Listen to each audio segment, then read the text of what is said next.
सनम के बच्चे दुनिया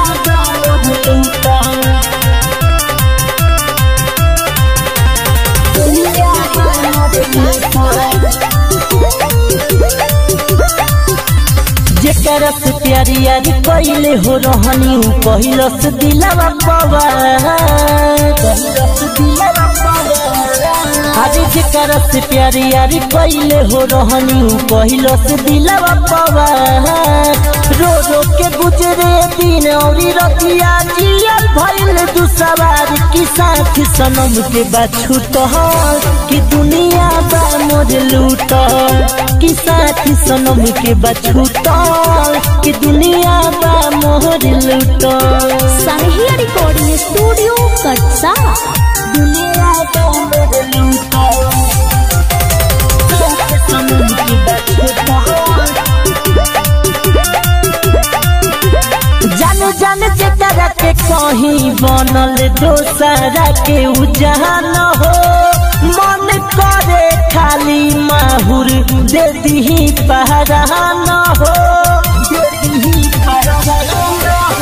जान जान जेकरा के कहीं बनल दोसरा के उजान हो मन करे जाके खाली माहुर दे दी पहरान हो रहल जाता जियल जाता क्या कही तो से यार की साथ सनम के बछूट कि दुनिया बा मोर लूट कि साथ सनम के बछूट कि दुनिया बा मोर लूट। सानहिया रिकॉर्डिंग स्टूडियो कटसा। सनम के बछूट दुनिया बा मोर लूट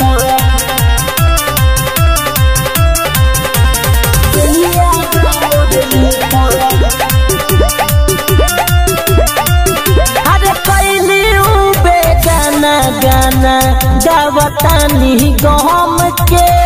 मारतावे लोगवा पत्थर समझी पागल हम के समझी पागल हम अरे पहली बेगाना